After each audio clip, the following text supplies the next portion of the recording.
Now recording, blah, blah, blah, blah, blah, blah, blah. Yeah, I find it hilarious that me and Chris, we did this podcast for 3-4 years, and then we never discussed what are we talking about ahead of time ever. We just pressed record and then just started going. And then we bring you guys in and we're like, what are we talking about? There's 4 of us. We don't have topics.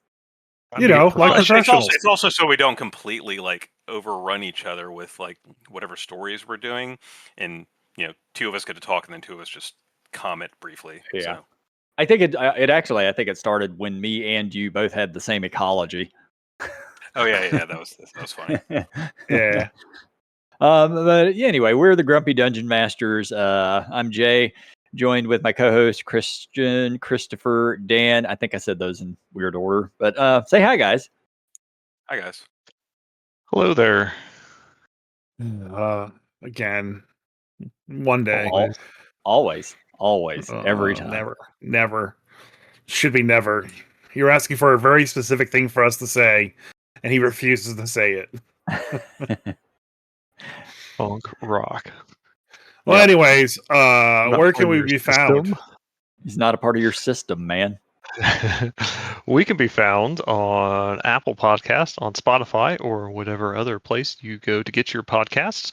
You can find us on YouTube or Twitch TV under Grumpy Dungeon Masters. That's about right, yeah. Yeah, that covers most of it. Places.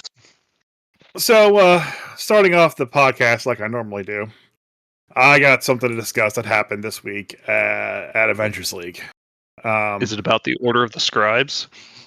No, it is not. I had a player who's been playing the same character for forever now, and they're about level. Not anymore, are they? No, they still are. Okay, I just assumed you killed everybody again. No, not yet. But they've been playing the same character for a while now, and we just broke into tier 3, and they're like level 10 or 11, one of those two. And the entire time, they've been playing an ability wrong. And it floored me that they played this ability wrong for so long. Boy, that's not really. And their excuse was, I just didn't read the rules properly. How would you guys handle this issue? Okay. I got this one. I would say, so he's been in your game? This person's been in your game? Oh, yeah. Okay, so this person's been in your game for how long? Maybe a year or more. And is the ability something they just learned, or something their characters had for years? They got it at level 2. Okay, they got it at level 2. And you're a veteran dungeon master who's been DMing D&D 2014 for 10 plus years. I would say if you didn't notice it, while PCs and players are responsible for knowing their own characters, it's also your responsibility as a DM to kind of know what the PCs can do. So if there's something that seems weird, I would at least double check it after a game and then talk to the player on the side. That's what I would have done. Okay. Yeah, as a game master, and as a player, I've had this happen many, many times where somebody does something incorrect. Whether if at any point they notice it, I hope they tell me. And if they don't notice it and I notice it, I'm gonna be like, okay, yeah, cool. This is how it works. This is how we're doing it going forward. I don't really give a shit that they did it wrong previously, because that doesn't matter. Oh yeah, but I have definitely, and I'm sure you have too, Jay, run into players that will be like, well, I've been doing it like this for 3 years, so we should totally keep doing it that way. And all with NPCs can do it that way too. I've literally had an argument with people, and I'm like, no, but you've been doing it wrong for 3 years, and no, we're not doing it that way. Yeah, fortunately, I've never had anyone say we should keep doing it that way, but I would say no. I've definitely had weaselly fucking players who, I haven't had any in a long time because I play with a very core set group. But when I used to run things like, what Chris does, the Adventurers League type stuff, oh yeah, there's weaselly players who will try to fucking pull the wool over your eyes.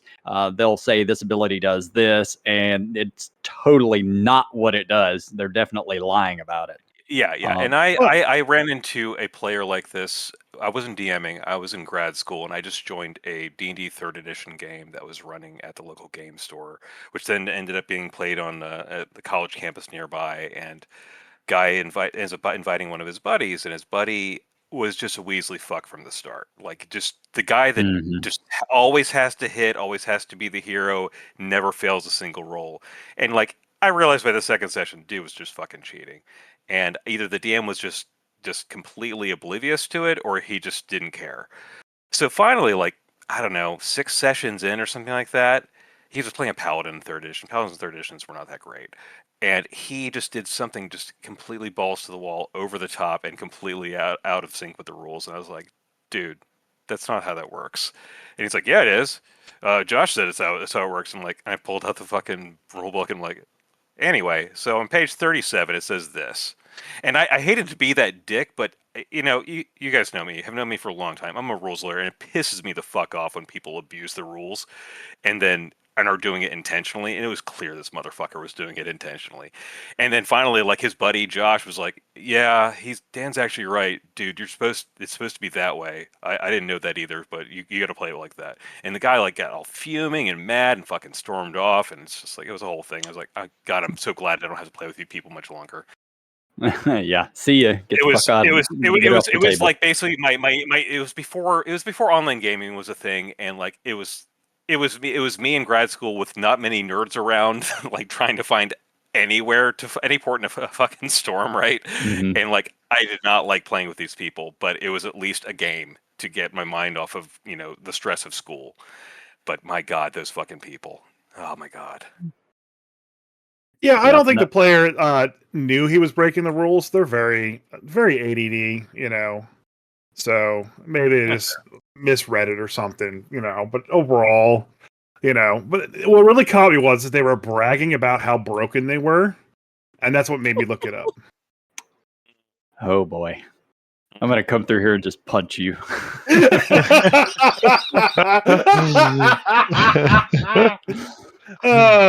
Jen, you want to go into more detail now? No, not really. I mean, I'll say I find most of the time there is not. Yeah, go ahead, Christian.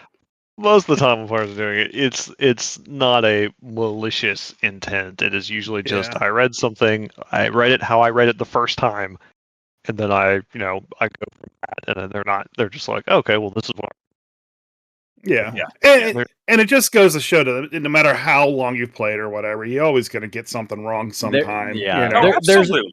There's too many rules not to get something wrong. And as an old DM myself, like, I've DM'd D&D 5e for 10 plus years, and during game on Saturday, like, we finally got to the point where one of the characters has 9th level spells, and they were talking about the spells that they could take and things that they could do, and like, hey, are we going to leave these NPCs back here? And the cleric said, no, we got to find their bodies so we can res them.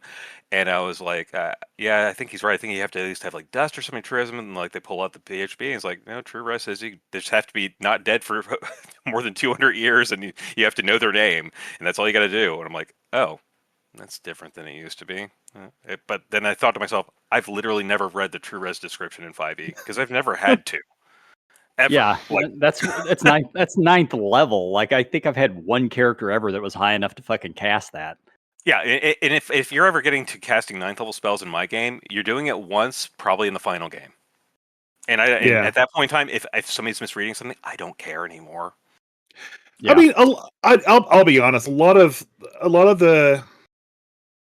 the specific rules that happen in D&D, either I played it enough that I know what the actual rule is, okay, or I just kind of go with my gut, and if like something doesn't feel right, I'll look it up, But for more often than not, I find that when someone tells me something, I can go, yeah, it makes sense. That feels like proper game design.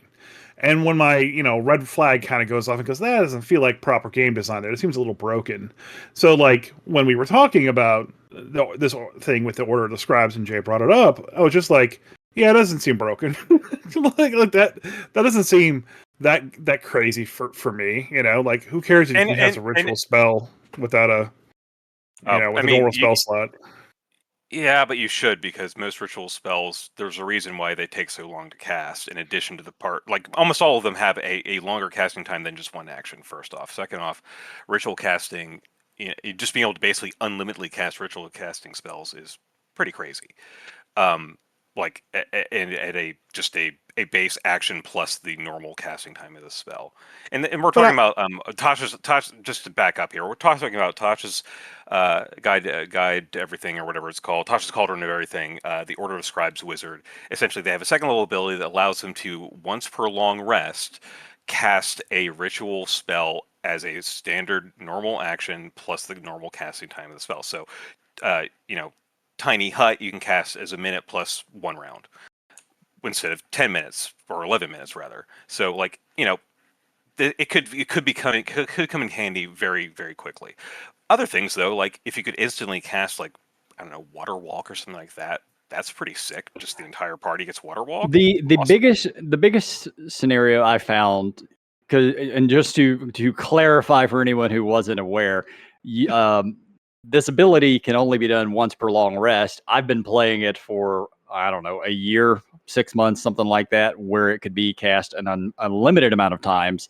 You do ritual spells without the 10-minute casting. It wasn't until last night that I actually found out that is incorrect. So there's a spell, I can't even think of the name of it, but basically summons up mounts. And it's not a concentration spell. You summon a mount with 100 move speed for 1 hour. So being able to Phantom Steed. Yeah, Phantom Steed. Thank you. Great spell. Great spell. It is a very good spell, and being able to do it for an entire party makes it really good. But were you expending spell slots every time you cast this? Well, no, it was as a because it's a ritual. Yeah. Because I was thinking in my head, like, okay, if you're still spending a spell slot to cast it, and you're just reducing the time from 10 minutes. That's the benefit of the ritual cast spell. So but other things that you could ritually cast that I think would be crazy awesome is always being able to pull up a Rarius telepathic bond rather than having to pause for a 10-minute for your wizard to sit down and study your spell book. That's awesome. The Rarius telepathic bond would be fantastic, except in the party we actually have a telepathic character who can already do it kind of as their class ability. Okay. So. I mean, that's kind of cool.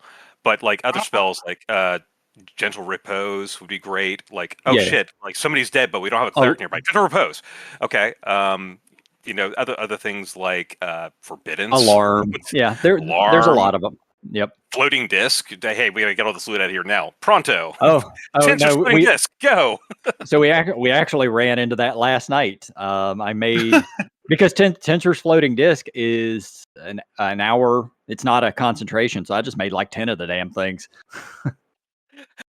You took out all the copper pieces from the loot hall. No. Okay, so we were in the desert. Copper. We were in the desert. The sand underneath us started moving, so I just made a bunch of them for people to stand on. And that's smart. That's cool. Like I can see a lot of how this could break. And I was trying to think of okay, was he casting Lehman's Tiny Hut to block AoE attack or something? I couldn't fathom what was so broken about it, because honestly, it felt initially when you brought it up like that seemed like proper game design. And he said he was level 10, so I was thinking, oh, okay, so this is something at level 10 or something. Okay, so that makes perfect sense. let me walk you through the usage of it last night that kind of made it broke. And realize this is with the unlimited casting idea. Fair. Because we were in the desert, we are going to be in the desert for multiple days. So I was creating the mounts, which are still a 1-minute casting time. So a party of 5. So 5 minutes of casting time. During that time, I also throw down a Lehman's Tiny Hut, which is a 1-minute casting time. So a total of 6 minutes. So for 5 minutes, we are standing in climate-controlled temperatures. Mm-hmm. Then we get the mounts. Then we ride for an hour, because they only last an hour, or 55 minutes, give or take.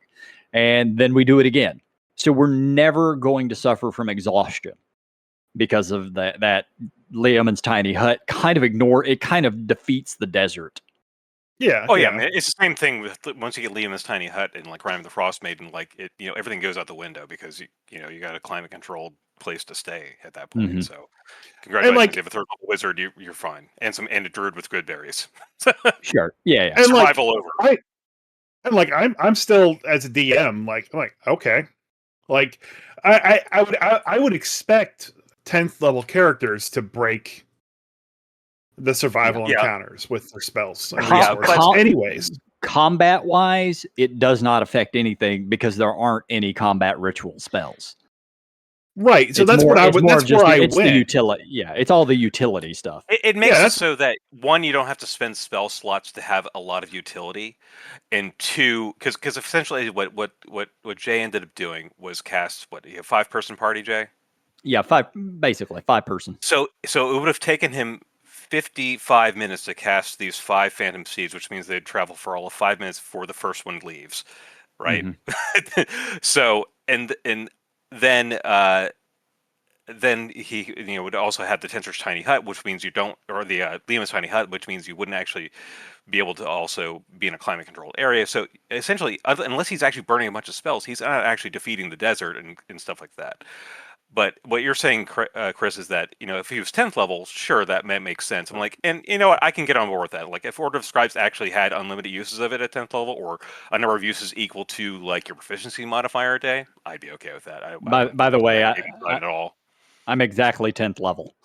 Yeah, and that's why I was thinking like was there a special ability at 10th level? But we had an Order of Scribes caster in our game, and I think she misread it as well, Jay, because I think there was Yeah. like the third ritual cast spell, and I had a lot of weird ass like Griffin Saddleback sort of items in my game, like it was a ring that you could cast ritual spells at 5 minutes instead of 10 minutes, which was kind of cool. Fuck, that I was want unlimited that. uses. And I couldn't remember what it was that I had that altered rituals. Like, hey, how are you doing that? She's like, oh, it's my 2nd level ability. And Ren is like, I think you can only do that once for a long rest. She read it. It's like, yeah, crap. Yeah, I can only do it once for a long rest. Okay, my second one's at 5 minutes because of the ring, though. I'm like, okay, that's fine. Yeah, it's one of those things. Like D&D is just so rules heavy. There's so many things in there. It's pretty, and I am legit ADD about shit. So it's very easy to read things and not notice it because I do it all the fucking time. It's another reason that I like running games like Shadowdark or DCC or rules light systems because I don't have to read everything. A character is going to have, in those games, a character is going to have like 5 things they can do. And if I read a spell, well, it's like 2 sentences. So it's not a lot of stuff for me to miss. And that also leaves a lot up to interpretation by the DM, which Uh-huh. if 3 sessions down the road after making the decision that a Shadowdark wizard could do this thing multiple times a day, and you're like, oh, I didn't really think this through. Hey, we're going to change this. It's not a big deal because it's not written down in the book anyway. So Right. the DM's Yep. just making the change. And I think part of the problem of this issue, being that you had a friend that missed it and Jay missed it, is I think so. As a technical writer, and I have to fall back on this, they committed one of the cardinal sins that I hate within technical documentation. And if you go to Tasha's culinary thing, you go to page 77 that has the Order of the Scribe. When you get to the Awakened Spellbook, which is that 2nd level feature that we're talking about, it has basically the first intro paragraph talking about what the Awakened Spellbook is, and then it says has a single sentence. It says, "While you are holding the book, it grants you the following benefits: and then you got to go to the next page to read the 3 things that it gives you." Which is why you're missing it. Yeah. And that happens all the time. And there's plenty of space on the 2nd page to just take that whole Awakened Spellbook section and move it to that whole page. Okay. Yeah, I mean, you can easily do that in a book like any D&D game manual, because you can move art around to basically shove the text around where you want it to be. Yeah. And you're right. You're absolutely right, Chris. That is bad editing. So I think that's honestly why everyone missed it. And but I think ultimately what it is like it didn't really trigger like any kind of weird thing for me, and it kind of made sense at 10th level. And if someone was busting out the, out of combat saying, okay, I'm going to cast this ritual, this ritual, this ritual, and it's instantly done. You know what? Like half the time anyways, that's how it goes. It was never a detailed circumstance like Jay described with the desert. It's like, hey, I'm going to cast these 3 ritual spells. I'm like, anyone going to do anything else for the next 30 minutes? No? Okay, yeah, you cast them all. Move on. But I mean, I don't think in any way that being able to do it unlimitedly would have been game breaking. What I do think though is that it is not. D&D 5e is about expending resources and then requiring your rests in order to replenish those resources. When you're using ritual casting, you're not using resources. Furthermore, you're not wasting time, which means time can sometimes mean random encounters or there's something around the corner. If you're doing ritual cast instantly, pull out your spellbook and cast detect magic for free. You can scan the room for whatever the hell you're looking for, and then fucking move on to the next one while like fire giants are piddling around looking for you guys. Meanwhile, if you spend 10 minutes on it, giants might show up there and hear you. Yeah, it didn't, because once again, I didn't read the once a day, and the whole thing didn't really seem weird to me or overpowered until last night when I was, kind of beat that whole desert thing. It just, my brain, I guess, is still thinking 3rd edition, whereas 5e, everything is very sort of, it's all the same. It's all very linear. 3rd edition, cool. You can do rituals and cast normal casting times. That doesn't even seem out of place for that edition, like 3rd edition. Yeah. We are doing a 5e game, but yeah, it's just one of those things. It didn't really seem weird to me. Yeah, I'm fully on board with that. Like it definitely seemed that way. So anyway. I thought it was hilarious, man. So thank you for being the first topic. I do got something actual legitimate to talk about. I think it was between the last podcast and this podcast. They've re-released, or I guess they released 2 remastered old school D&D video games onto Steam. And the games are Forgotten Realms Demon Stone and Dungeons and Dragons Dragon Shard. Now, I looked up these games and kind of just took a little quick peek at them. And Dragon Shard. Can I interject one comment? Yeah. Demon Stone's dog shit. Don't play it. Don't download it. Don't give them money. Absolute dog shit. Continue. So, Dungeons and Dragons Dragon Shard looks like, I don't know if that's the original game. The original game came out in 2005, so this is supposed to be the remastered version of it, the quote-unquote top-down remake. It honestly looks like they took the old Warcraft 3 engine and made a game through it, like modded it and made a game. Now, if that's the case, back in 2005, and I think Warcraft 3 was out then, maybe? Yeah, it was by then. This game looks pretty interesting, okay? The other game, Demon Stone, looks absolutely horrible. And I don't know if this is from the remaster perspective it looks absolutely horrible, or if it was always just this bad. Because I don't know what the original game looks like. But I guess in the Dragon Shard one, it's like an RTS with like little RTS based kind of RPG stories in it, much like how Warcraft 3 was. And so that's actually kind of interesting. I really liked the story of Warcraft 3 and having the hero missions and stuff. Demon Stone looks like kind of like if you were to take the Lost Vikings and the God of War kind of like battle style and just kind of like shove them together and like had a game. Like you have a fighter, a sorcerer, and a rogue that all do different things, and you got to fight your way through stuff. So I found it interesting, but I don't know if it's worth the $9. Remember, every Dungeons and Dragons is now a franchise they're looking to profit off of. I'll bet you'll see more things along these lines, reaching into the back catalog, trying to make money off your nostalgia. With the bare minimum by remaster, they didn't like re-graphics. They took games that aren't really playable anymore because they're not meant for modern screen resolution, and they just did graphics scaling so that it will and cleaned up so that it will scale to modern That's- resolutions, and that's about That's what it. I was thinking. all And right. like, So that's not a remaster. having been, I think, am I the only one here that's ever played this game? Demon's Probably. Oh, I played it. I So don't when think I when did. it was No. announced, I was super boned up because the voices of, first off, it's written by R.A. Salvatore. Like the game script is written by R.A. Salvatore. Okay. Second off, Kelvin Blackstaff is fucking voiced by Patrick Stewart. Okay. Okay. And then the other character that of note in there is voiced by Michael Clark Duncan. So like I was boned up for Okay. like really good voice acting and really good script writing. I'm pretty sure it was because of the no name studio that developed it, because this is back when like BioWare was in its fucking heyday. And I was expecting an Neverwinter Nights sort of game, or a whatchamacallit, like the very least like an Icewind Dale level of game, because Icewind Dale 2 had already come out by then. And like I was expecting something good. It was just bad from the script all the way through the gameplay. It was just bad because like it's marketed as a quote unquote action RPG. It was neither. It was linear.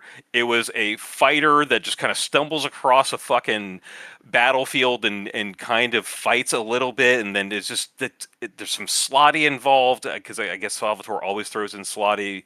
I don't know why. And like it was not good. Like I played like gold box edition games that were fucking better. Like had better script than this one. I don't like, it was just bad. I don't know why. It was Hmm. I think maybe it was one of the games they rushed out the door or something like that, and maybe they didn't quite finish it, but it was unplayable back then. Like and also like it was also a huge like memory sink and a freaking graphics hog too for the time.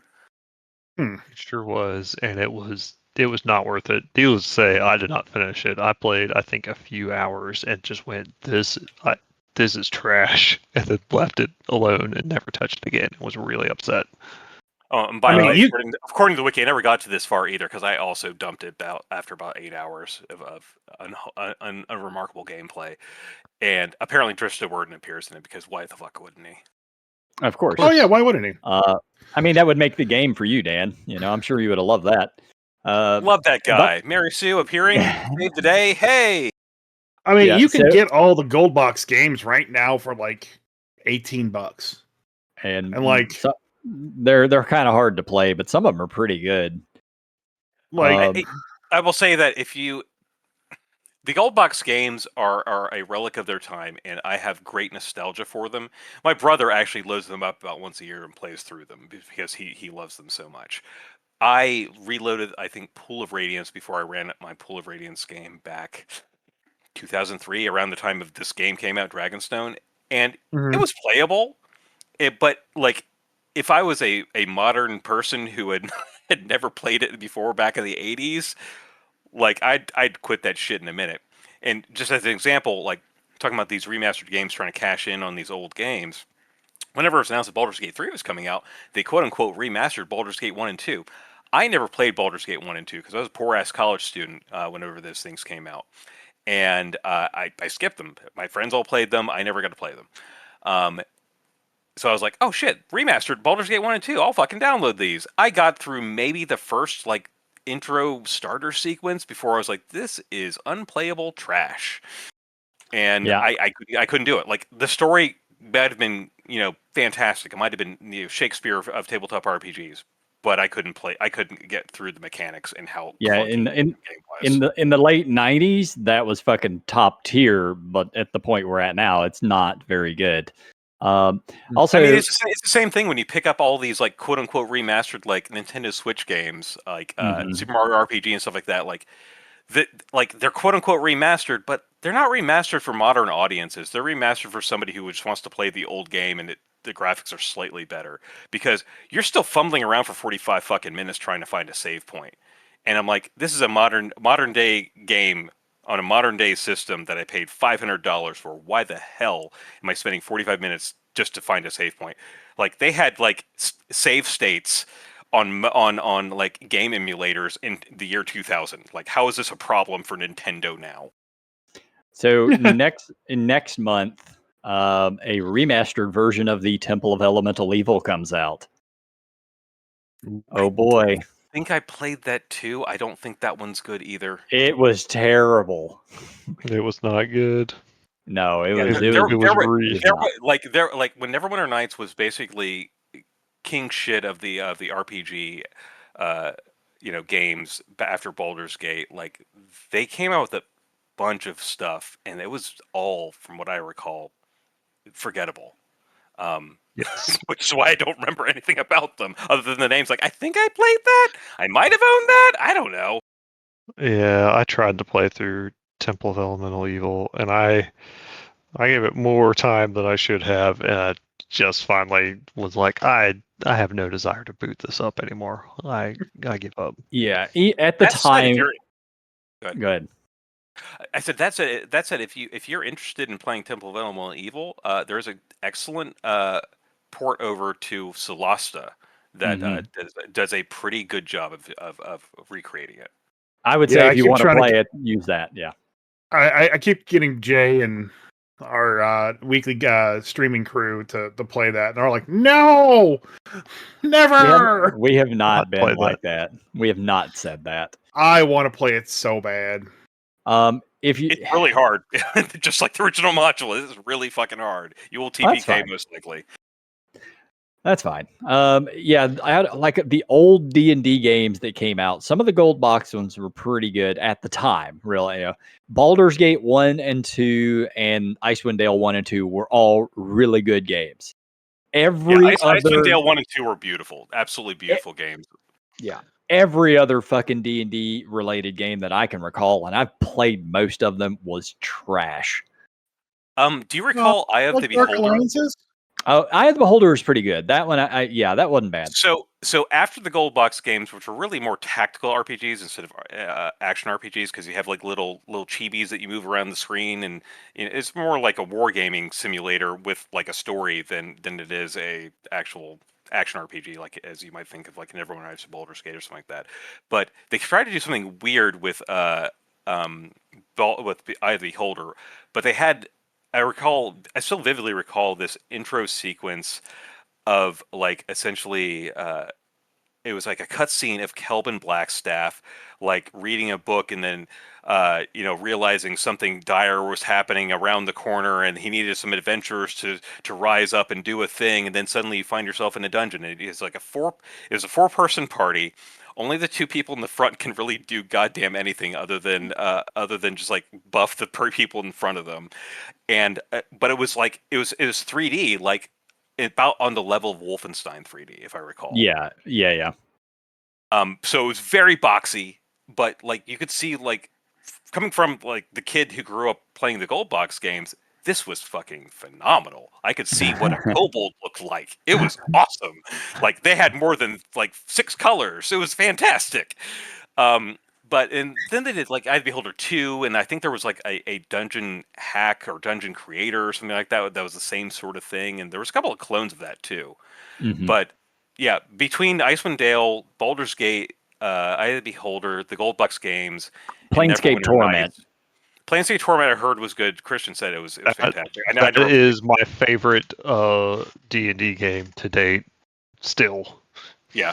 Even with Baldur's Gate 3, I still now it would be hard to go back and play because it's one of those old games, and even with the remaster, it's just not made for modern graphics and screen resolution. So I haven't gone back to play it, but I did play it. Like it's a game I played, finished it, and then I just started over and played it again. Yeah, that was one of them I never got to play, but it had amazing reviews and everybody, went on and on about it. I think you would have liked it, Jay. It's up there for me with games like Dragon Age Origins, which is another of my favorite games of all time. Well, Dragon Age Origins it's in my top 5 of all time for sure. I played that game. I played through that game 5 different times. Yeah. As every Origin. No. There was one I never did get. I couldn't do it 6 times. 5 was enough. So, Chris, now that you've turned us on to just these old school list of games as far as D&D, I actually have been doing a little snooping on the interwebs here for games. I was pretty cognizant of different games that came out back when I was a kid, but the list of games is much longer than I ever thought it would be for Dungeons and Dragons games. Like just the Forgotten Realms games, there's probably 100 titles. Like the first one is, of course, Gold Box, They're Pool of all good. Radiance, Yep. 1988. The first 5, 6, 7, hell, the first eight or nine games are actually quite good. The first one's Pool of Radiance, second one's Hillsfar, then Curse of the Azure Bonds, which was fantastic. Yeah. Secret of the Silver Blades, which was fun. Eye of the Beholder 1, Eye of the Beholder 2, The Legend of Dark Moon. Eye of the Beholder 1 actually was ended up on Sega and Super Nintendo. That's where I played them. Yeah. Pool of Radiance and Hillsfar actually were on the NES. I did not That is know that. also where I played those. That's awesome. Pools of Darkness was a fucking batshit game. Absolute batshit. First off, the cover art.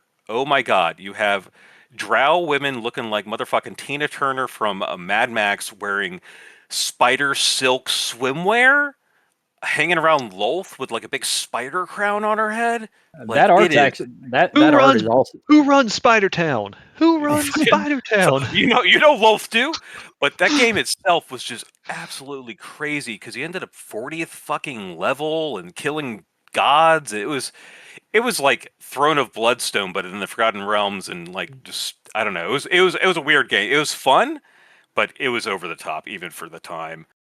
But yeah. like I'm actually quite amazed that the game company at the time, which was SSI and Westwood Studios that made these games, Mm-hmm. they came out with a shitload of games in a short period of time. Granted, these games were all of like, I don't know, 3 megabytes total. So Yeah, all pixel art. yeah. They're using the same assets for every game. Like there's Oh, no change in absolutely. graphics Once they or built the everything. first game, yeah, they've probably just keep on reusing them. Oh But yeah. yeah, pretty crazy. I never played Eye of the Beholder 3, Assault on Myth Draenor.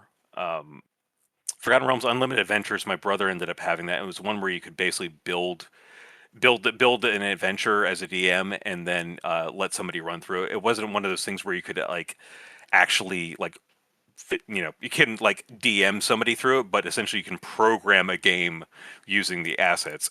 He got into it. I never really did. Dungeon Hack, which was a roguelike apparently. There was a game called Menzo Bronzin. I don't even fucking remember that. Yep. Mm-hmm. Blood and Magic. I have no idea. Um, Descent to Undermountain was apparently a thing at some point in 1998, and didn't play that either. Yeah, once you get out of the 80s and into the 90s is when you start hitting a lot of the garbage games. Yeah, there is a good looks like a 5-6 year period where I guess TSR is just kind of going down the tubes at the time, and it's about to get taken over by WotC, but they don't realize that yet. And the games are pretty shitty. And then 1998 is when you hit Baldur's Gate, and it starts picking back up again, and then it's just fucking hit after hit. It is Baldur's Gate, Tales of the Sword Coast, Icewind Dale, Baldur's Gate 2, Icewind Dale, Heart of Winter, Baldur's Gate 2, Throne of Ball, Icewind Dale, Trials of the Lore Master, and then you get another shitty one. They tried And to catch Pool of that kid. Radiance, Ruins Pool of of Radiance, Mithranor. Ruins of Mithranor. I tried playing that again. Dog shit. Yep. I never Yeah. played. Did anybody play Dark Baldur's Gate Dark Alliance? What was that? I That did. game was fun It as was shit. It was it was a Diablo lot of clone. fun. Yeah, It kind of was like kind of a Diablo. Diablo clone. It was yeah, but it was like a mini. It was something you could play with other people, so you could get on and play with a couple Yeah. friends, and it was fun. Yeah, me and my brother used to play that one together. That one and the second one because they made a sequel a couple years later. And then you get into Icewind. You get into Neverwinter Nights, which is just a banger. Icewind Dale Yep. 2, which is fantastic. Neverwinter Nights just became great because there was multiplayer capability suddenly. Like that was Yeah. so great. That used to be a lot of fun. Yeah, I mean, I remember getting on servers that people would build, and you'd actually have somebody DMing it, and like you'd have up to 20 people on the server. It was basically like playing like an MMO, but wasn't that massive. It was just like two groups of your friends like hanging out online playing characters, and they're all just D&D characters. Then you have like all the different essentially DLC for Neverwinter Nights, Shadows of Undrentide, Hordes of Underdark, and then for whatever reason, Forgotten Realms Demon Stone. Yep. Then you have all Baldur's Gate, Dark Alliance 2, Neverwinter Nights Shadowguard, Witch's Wake, Kingmaker, Pirates of the Sword Coast, Infinite Dungeons. I mean, they really cashed in on Neverwinter Nights, and honestly, they should have that like just creating additional, mini campaigns and quests out of Neverwinter Nights and Neverwinter Nights 2 was definitely worthwhile. Some of those expansions for Neverwinter Nights 2 were better than the original game by far. I've played some of these. I remember playing Witch's Wake, Shadowguard, Wyvern Crown of Cormyr. I don't think I ever did Infinite Dungeons. I guess that was another one where you just create whatever you want. Or it could actually even be random dungeons. Mask of the Betrayer was that was quite good. Yeah, that was very good. I think that was my favorite one. Mysteries of Westgate was pretty good, but Mask of the Betrayer was really good. Then you get into they released the first, I guess, Baldur's Gate Enhanced Edition in 2012, and it was bad. I never bought another Enhanced Edition after that. But there's also the Neverwinter MMO, which I attempted to play, and it was not good. No. It wasn't worth the time. Let's see here. What else? Oh, there's of course the port of Lords of Waterdeep board game over to Steam, which is actually pretty nice to actually play that online. We played the real version of it a couple of weeks ago, the board game of it. So. Oh, it's great. It's a good game. Fun It's board really game. well done. There is I guess it's actually on like iPad and iPhone. Idle Champions of the Forgotten Realms. Apparently, that's a game that's still going. I know it is because I know some people still play it. But there's actually a little bit of history that I just want to bring out. It started off as a Flash game a guy developed. I can't remember what the name of it was. But then essentially the game got so popular, he was making enough money on it. He got proposed basically, hey, can you make this same game, but with a D&D license? And he was like, fuck yeah, here's a truckload of money. You fucking did it. And, good luck on you, man. Great job. Nice. Let's see here. We got Dark Alliance, which, oh my god. Chris, you played through that, didn't you? Yeah, Dark Alliance was a lot of fun to play. I really enjoyed it. I don't think I could enjoy it a second time. Because they wanted that game to basically be like a loot grind, like Diablo 2 was. They wanted it to be a live service game, and therein lies your problem. But they killed the studio. So how does that work? I'm pretty sure the studio killed the studio. That game was not good. That game was actually fun. It was fun. Like, me and Chris played it. We our buddy Muffin was with us, and we had a fourth person. Like, we played through as a group, and as a group, it was actually quite fun to play. Yeah. It was fun as shit. I played it through it solo because it was supposed to be one of our Tuesday night games, and nobody else ended up wanting to play it, so I had bought it by myself, and I was like, I can't return this crap now. I guess I'll try to play it. And I played like 2 hours of it, and it was just boring. Oh yeah, I would have shoot myself. Yeah, solo. It was as not a fun. It was a lot of fun. It was fun just to kind of fuck around. There's it being fun and it actually being a good game. It was fun because you guys went through the 4 of it, playing it all together. Yes, I think the game itself was the game was fine in and of itself. It wasn't, anything groundbreaking. It wasn't anything like super spectacular. It was just a beat 'em up game, and it was just another one of that genre.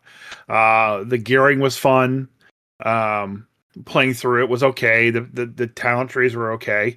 It was a good game. I wouldn't say it was bad. It was a good game. Playing it with a group of people made it a great game. But I could see why they didn't continue it. Yeah, I'm not gonna agree on that one. Okay, so moving on to former online games, which I think we discussed this a while back, Jay. But apparently there was a gold box edition Neverwinter Nights that was only on AOL. Yeah, I talked about. Was it? It might not have been that one, but yeah, there was one of them I talked about that was specifically AOL. Yeah, it was apparently from 91 to 97, but it was the gold box engine, so like Pool of Radiance and stuff like that. But Neverwinter Nights, and it was turn-based on AOL, which is crazy. I'd never even heard of it that's until right. like a couple years ago. Yeah, But- I went on a crazy fucking deep dive because of that game, trying to find out more information about it and other games that. Because there was one game I can't recall. It's in this list that we're looking at here on Wikipedia somewhere. Yeah. That I talked about where the game was only online briefly, and a lot of the information I thought had been lost forever, but then I was able to find it again. So yeah, I mean, there's a yeah. couple of other ones that were only online as well. There's Neverwinter Nights Mobile, which apparently was just on mobile phones from 2004 to 2011. I can't even imagine playing a game on a mobile phone in 2004. No, God no. Awful. There was Dungeons and Dragons Tiny Adventures on Facebook from 2008 to 2010. Huh. I have no idea. Heroes of Neverwinter, a tactical role-playing game also on Facebook from 2011 to 2012. They really tried the Facebook game thing. Oh, hold on. What was that Facebook game called again? Heroes of Neverwinter? Or From Tiny 2011 to Adventures. 2012? And Tiny Adventures from 2008 to 2010. Okay, so Dungeons and Dragons Heroes of Neverwinter was fucking amazing. That was it was a Facebook game, and it was based on 4th edition. You know how everyone keeps saying 4th edition would make a great video game? This is that game. It was fun as shit to play. All right. Okay. Like you had your characters, you know, it was a turn-based strategy game, you know, almost like a la Final Fantasy. You went in there, you had all the 4th edition abilities, like, you know, oh, here's my encounter power stun, you know. It was fun. I love playing it. I worked at a call center at the time. I had access to Facebook. I got paid to play this game for many years. Awesome. Well, good on you. It's on. Is it on Steam? No. No, I doubt it. There's a Heroes of Neverwinter on Steam. There's no way this is the same game. You lost me at Facebook game. Yeah. I mean, it was just like, you know, Congregator and the other ones that existed at the Was time. it a single person game or multiplayer? Single player.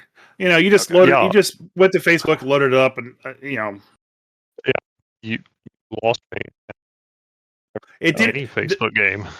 The best part about this game, the best place, like you say, like normal Facebook games made you like invite your friends and shit to keep the game going. This game didn't have any of that, at least none that I can remember. Oh yeah, because the new D&D nerds didn't have friends in 2012. Yeah, probably, yeah. Anyway, moving on. Okay, so moving on to Dragonlance. I'm sorry, there's two more here on the former online games. Dungeons & Dragons Arena of War, which was on iOS and Android 2013 to 2014, and Warriors of Waterdeep, turn-based tactical game on 2019, ended in 2022. I had never heard of any of these. I'm going to be doing a deep dive on all of these right through there. Well, come back for those. Yeah. So I'm going to get into the Dragonlance section, which I've played half of these. But I never actually played these silver box games, which actually look like side scrollers in the vein of like Zelda 2, Adventure of Link. Kind of interesting looking, like almost like an old school Super Mario game. But the first one's Heroes of the Lands, followed by Dragons and Flames, followed by Shadow Sorcerer. The ones that I played were the SSI ones, which were gold box games, and that was Champions of Krynn, Death Knights of Krynn, and the Dark Queen of Krynn, which I. As a kid who was at the time 10, 11 years old, and having been used to like the previous gold box games, these were hard as hell because you fought Draconians and they fucking exploded every time you killed them. Oh, Draconians are the best. Oh my god! Because because you know archery sucked in like old school games. And so you had to melee things down, and like somebody was getting blown the fuck up whenever they finished off these guys every time, and it was rough. Like you lost a lot of characters in those games if you didn't like, keep on save scrubbing.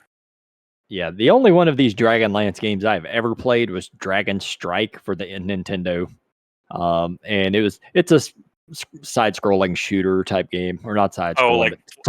Like playing a knight on a dragon or something, fighting the other dragons or something. Yes, like that? Yeah, you're basically That's kind of cool. You just fly around and shoot at other dragons.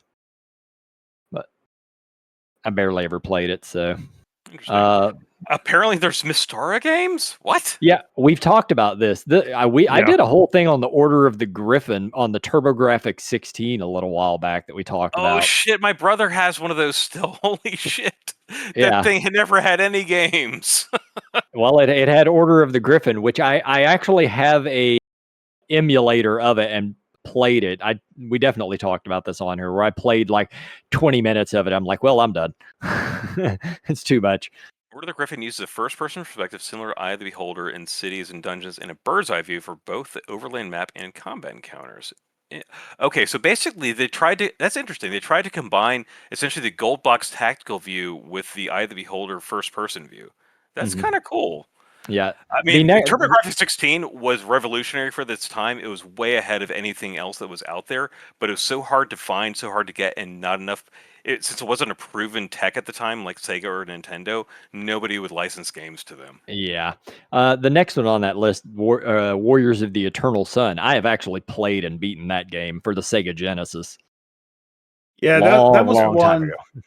That was one that I watched a streamer or a YouTuber called Pro Jared playthrough, and that looked really fun to play. But it looked like an old school game. It's And he old, had yeah. he played in an emulator and could like save the game whenever he needed to like take breaks and stuff. But like that looked like a good old fashioned dungeon crawl of some kind, So Yeah.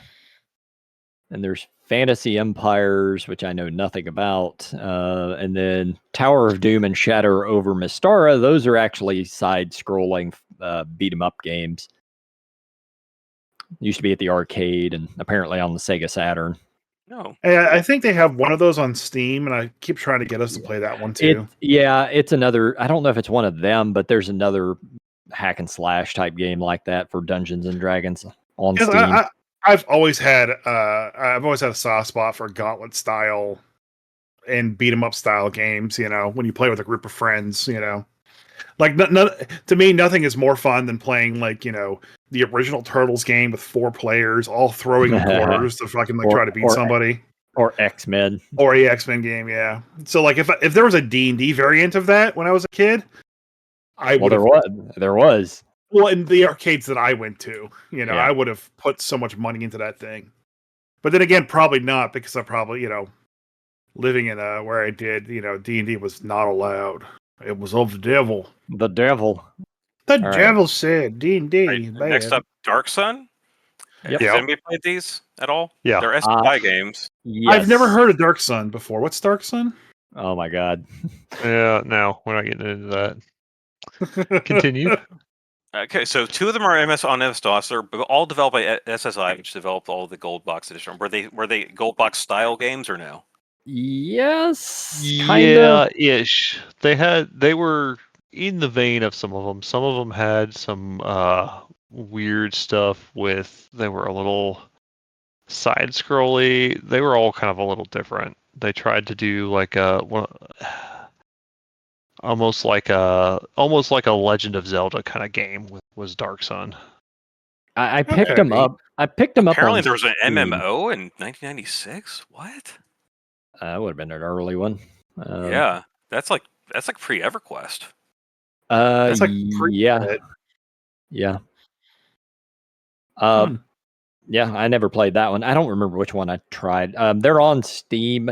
A couple, at least some of them are. I picked them up a while back and tried one of them out. Played for about 15 minutes before I was done with it. But that's all I could say about them. Really, they're very old and dated. A couple of Greyhawk games, which Temple of Elemental. Yeah, we've already mentioned that Temple of Elemental Evil was terrible. Apparently, Dungeons and Dragons Heroes had pretty decent reviews. It was only released on Xbox 360 or just Xbox Classic back in 2003. Don't know anything about it, but apparently it's just like a hack and slash beat 'em up game. So hell, I might be able to find like a $5 copy of that and throw it on my Xbox 360. See how it is. I can absolutely assure you it's not $5. Yeah, we'll see how much it is. Yeah, Xbox Classic games have gone up in price. That Dungeons and Dragons label, it's going to be worth a little more. So That's fair. Yeah. The Ravenloft games. Okay, so a couple of years ago, when I guess Good Old Games started repackaging all these old gold box games, I saw that there's Ravenloft games. I'm like, holy shit, there's Ravenloft games. I had just gotten off of running my Curse of Strahd game. I'm like, sure, yeah, I'll play some Ravenloft games. And again, it's one of those things where like, if you're not in the '90s, this is not like great gameplay for the time. It's hard to try to actually play through that. Like I couldn't do it. I got maybe an hour into it. It's like, okay, this is really slow and boring. I can't even. Apparently there's a fighting Ravenloft game called Iron and Blood Warriors of Ravenloft on the PlayStation. What? Oh yeah, I've seen it. I'd never realized that was Ravenloft. Huh. Apparently.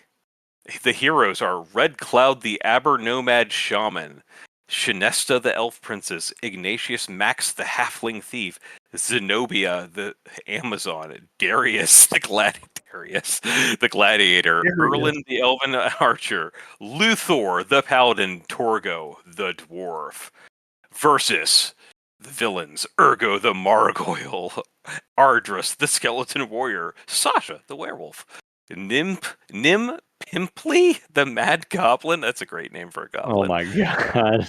Balthazar the Headsman, Karuk the Warlord, Balak the Black Knight, and Stellarex the Wizard.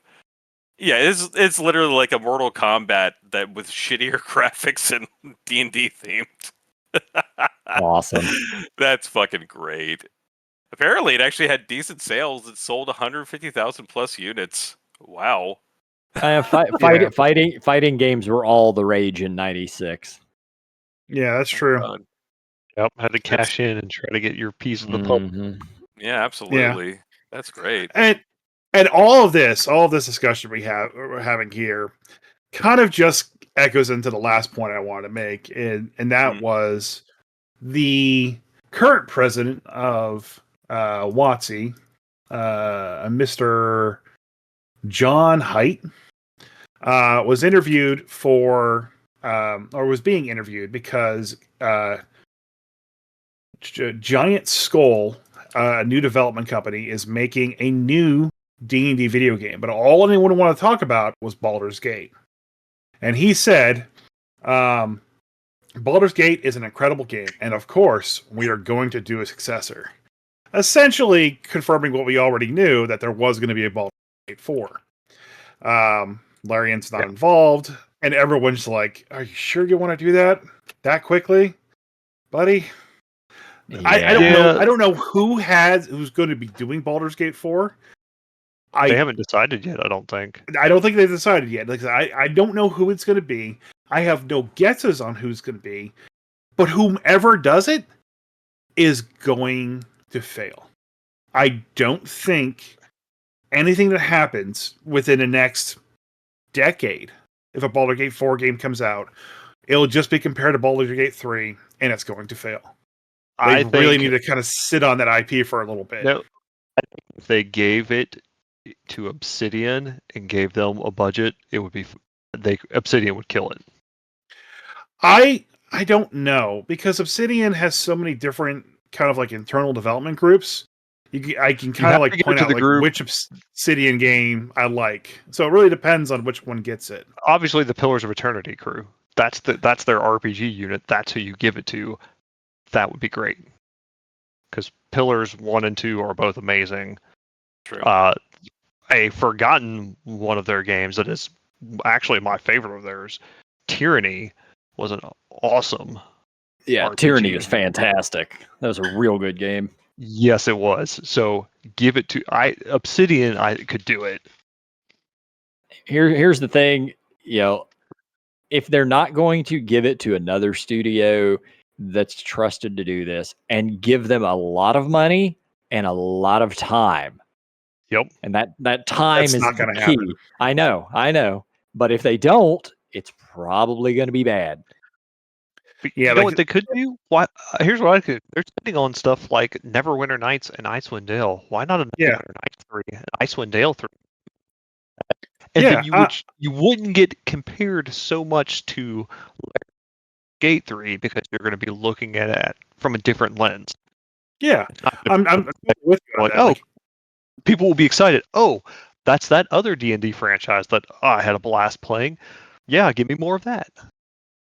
yeah, I'm Yeah, totally with you on that. Like, I I'd think buy the that hell here. out of a freaking new Icewind Dale game. I mean, I'm very nostalgic for it. I would love to see a Neverwinter Nights 3. I know they've been doing like a quote unquote Neverwinter Nights MMO, but it's not the same people, and it It's does not not the have the same same thing, and it's feel. not the same people that Yeah. would play it. No, it's not. But yeah, you're right. I really wish they'd move on from Baldur's Gate. Like, I love Baldur's Gate, but it's not. I'm not sure they. I mean, I would have hopes that they'd kill it. You know, if like the right studio got it, but I feel like Hasbro is going to, whoever they give it to, even if they give it to the right studio, is going to push them to knock it out so quickly that it's going to be released, you know, partially done, half baked, and require like 1 billion updates and DLCs to make it more playable. Just Yeah. like every other AAA game that fucking comes out that is And completely unplayable in the first 6 weeks. And the biggest difference, which I don't think anyone's kind of brought up or talked about, is that Baldur's Gate 3, that was the whole game. There was no extra money to be made through microtransactions. And that fucking pissed WotC off. And that was a big problem. And Baldur's Gate 4, even if it's the best game ever, is going to be microtransaction to hell. And that's going to Congratulations! kill it. I won't play it. Yeah. Yep. And I won't let my kid You play know it what? if it I comes out in remember 5 years. You know, fuck that. Yeah, which sucks because remember, like, but Neverwinter Nights 2 had a bunch of DLC, like expansion packs, but those were like, it wasn't just some It was minor. like downloading a separate game, though, Christian. It's not Yes, like it was a downloading a new character game. That's class. my point. That's my whole point. Is that when you played those, it wasn't just, hey, here's another 3 hours of gaming. It was like, here's a whole separate game, a whole separate campaign that is just as long or longer than the original one. This is just, we're just using the same art and assets and engine basically, but we wrote a whole new story. That's a whole other campaign. Yeah. And those that were like $10 or $15 for the expansion. Mm-hmm. Like That we just started playing Grounded 2, another Obsidian game. There is a supporter pack that you can get, that gives you a bunch of like different free cosmetic costumes and cosmetic dances and emotes and shit. I very happily gave them the $10 extra for that shit. And I don't mind that. I don't mind that kind of DLC, but I guarantee you it's going to be like Act 1, $50. Oh, all right. Here's Act 2 in 3 years, another $50. You're going to get that like the fucking new Final Fantasy 7 game. Yep. That's exactly what I was going to say. Like, I look at the people buying that, go like, you realize that whole game is already out, right? You don't have to wait. Sort of. I'm gonna counter argue that Square Enix has done such a fucking good job remaking that. It's not the same game anymore. It really isn't. I've watched my wife play through the first two parts of it, and she spent I think 40 hours on each of it. Like, it's not the same game anymore. So not really comparable, in my opinion. Yeah. Okay. But I mean, like, it's still the same story. Sure. Like, I know what's going to happen. But, I mean, okay. But I will say this: that it's different enough that people who are veterans of the Final Fantasy franchise that have been playing at least since Final Fantasy VII, that knows Aerith fucking dies, were questioning whether they were going to kill her off in this one. Seriously. Of course they are. Yeah, of course they are. Of course they are, looking from the outside, but they still drag you through it, that people still feel something when they fucking kill her off in the goddamn remake, all right? Even though they know it's coming. And they're like, maybe she won't die, that maybe I can save her this time? No, you fucking can't. Nope. I will say if they come out with the third part of that Final Fantasy game, and there's a way to resurrect Aerith, I will buy the whole game. And I'll play it through it start to finish. Because that is trauma from my... He's going to buy it, and so will a shitload of other people. Because that is childhood trauma that I have to fix. You know, And for everybody else too, man. Oh man, I am the exact opposite. If they did that, I would be done with Final Fantasy fucking forever. Because that is something that is canon. Do not fuck with it. but it's a whole different story this time now. That's hilarious. Like I shit you not, I was that kid and thinking, okay, we found this stuff. We got to do this and do it this way to resurrect her. Like I was one of those on the forums trying to figure this shit out. So okay, hold on. We got on this tangent of going through the list. Let's finish the list and then let's move on to whatever else things. I think we're gonna finish the list, and that's probably gonna be it. Yeah. Okay. So at the end of we stopped at Ravenloft. We have to do Eberron. Mortal Kombat. Eberron's next, which apparently was Dragon Shard, which is a real-time strategy. Came out in 2005. Never played it. Has anybody played it? No. It's trash. There was apparently an MMO that came out in 2006. I did. Stormreach. So I don't know if I played Stormreach, but I did play DDO for a while, the Dungeons and Dragons Online. It actually wasn't bad. Okay. Can't say anything about Stormreach though. I don't remember. Re-endorsement. Switching gear to Planescape Torment, followed by Planescape Torment Enhanced Edition in 2017.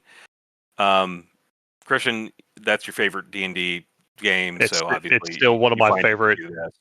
Yeah, I still haven't bought the Enhanced Edition or tried to go back through it. I played it enough, like through 99, 2000, 2001. I played it, over the course of the years where it was still playable on that kind of equipment many a time. Still, I think one of the best stories on any D&D game.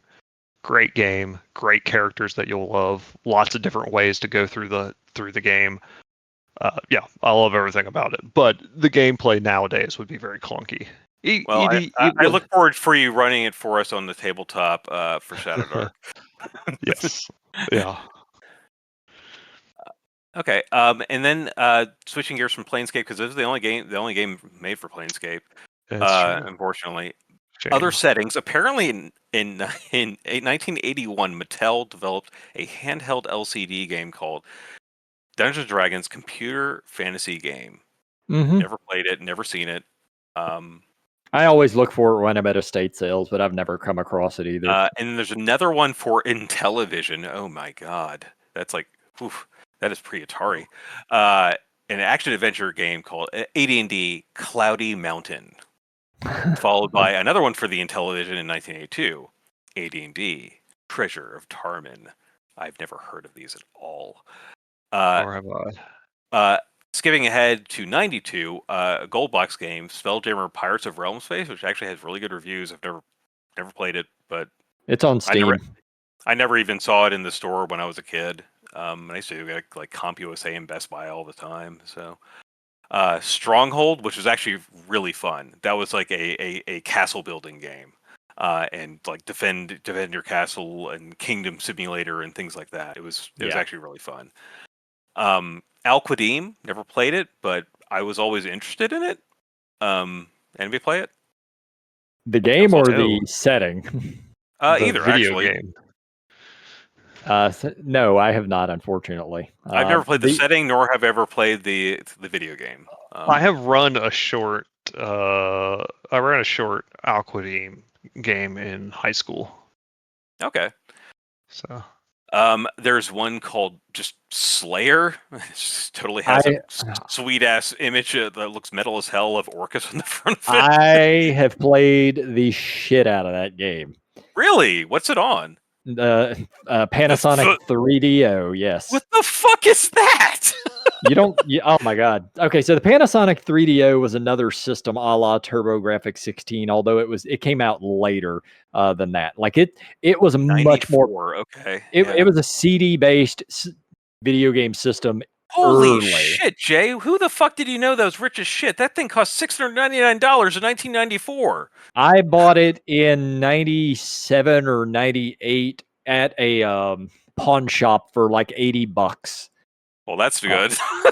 Yeah, I wish I still Jesus. had. I wish I still owned it, but I bought every game that was in that place at the time, which included Slayer, which I did not realize was a D&D game until tonight, because I saw I saw it sitting here in this list, and I looked it up. I was like, wait a minute, I have memories of playing this game, and it's That's kind fucking great.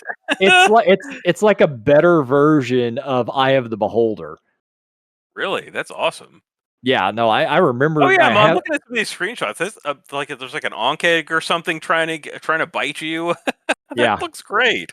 yeah, that game was the shit, man. I'm gonna have to go find an Dude, emulator I've of it never now. even heard of that system before. The 3DO. What the Yep. hell? All right, apparently, shit, Christian, you know about this? Read about this? Birthright, the Gorgons Alliance? Oh, yeah, What? that one I do know about. Yeah, I played that. I do love my By Birthright. Sierra. Sierra was actually quite a good studio back in the day. Actually, they Mhm. made the King's Quest games, if I recall. They Oh, did, and this was yeah, kind of like those. yeah. King's Quest were awesome games. So I yeah, like the big maps and the Arthurian looking maps and shit they got going on in there. It looks. yeah. Oh shit! The adventure game was on a Doom engine clone. What? That's Huh. awesome. Yeah. No idea. Yeah. D&D Tactics in 2007, apparently. Never heard of that Yeah, either. yeah. I did a bit of a dive on this one a little while back. And the rest of the list is just like a collection of various games. The but, collections. like the collection back in the day when you actually had to buy physical copies of everything, you buy a combo of like all 4 of the games in the series or whatever. But like seriously, that is a lot of games. I mean, granted, it's 51 years of games that coincide with all the different editions of D&D and the different people Yeah, that have been in control of the property, but that is a lot more games than I ever actually realized, I think. yeah. The earliest one on this list was 1981. That was And that was the handheld that we were talking the about. handheld followed by the 2 Intellivision games, and then Yeah, you skip 6 years until the first Gold Box game, I think. yeah. Something like 88 was the first gold box. So Yeah.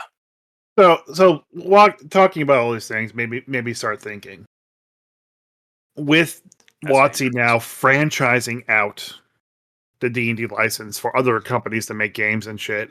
Is that really any different than what's been going on for 40 years? No, it absolutely Yeah. isn't, and I will say I'm not mad that they're doing that.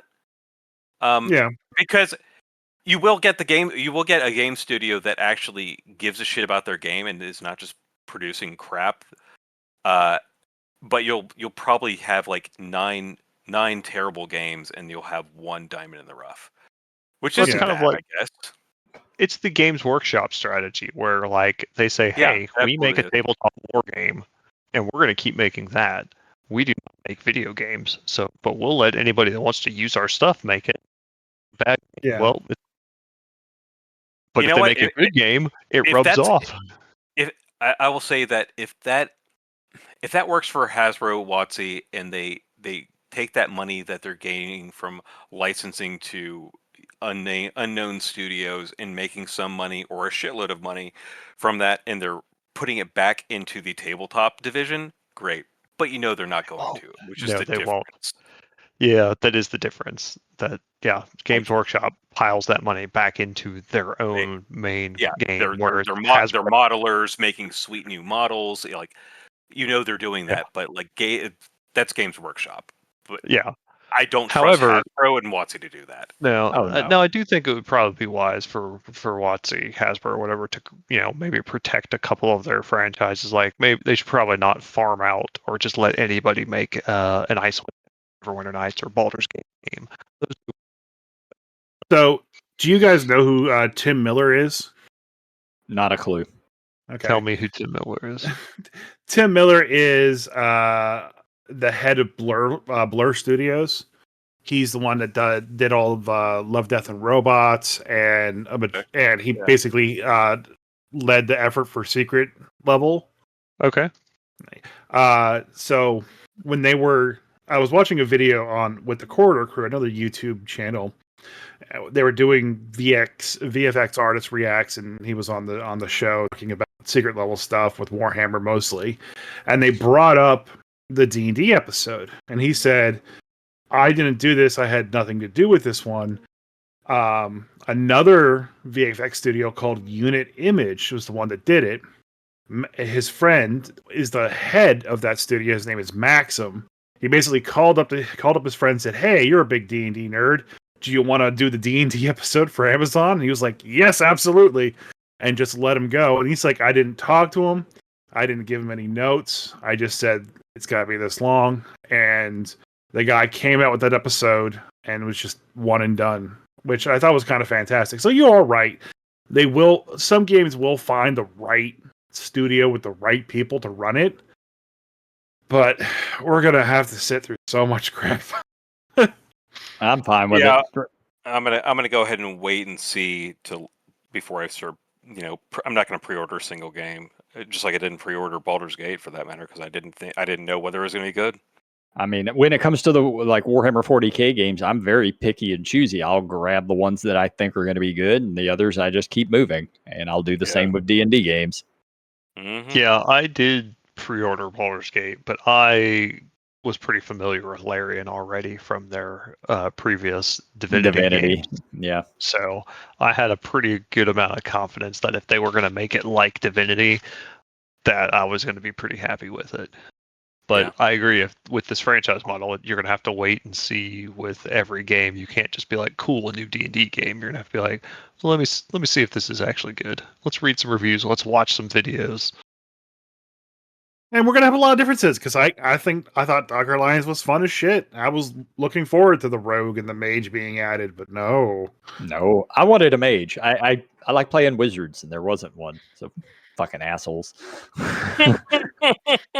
Well, don't worry. You can always go back and play a remaster of Temple of Elemental Evil. Hell yes, boys. Hang on. I'm going to go rip my eyes out. I'll be back in a minute. No, Dragonstone. Yeah. Dragonshire, Demonstone. Oh my gosh, those are both. Yeah. All right. I will say though that if you want to get those Xbox 360 games, you can actually get them through the Xbox 360 store for like $3 right now. So. Oh well, all right then. Or I can get them on emulator for nothing, But $3, I mean, that's cheap. So if I'm going to download something, I'm not gonna bother. Yeah. If it's only $3 at this stage of my life, it's more of a hassle to find an emulator and find the right thing. Yeah, I was about to say it's more of a hassle to pirate a game nowadays than spend $3. So I'll stick it to the man a different way, I guess. Yeah. All right. I guess we'll save whatever other topics we had till next week, which is what we normally end up doing. So I told you I had a good one. No, you said you had a few minutes worth of material, Chris. Give me a break. Yep. And then Dan took it and just ran with it.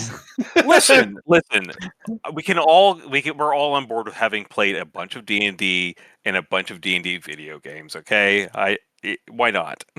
I enjoyed the journey.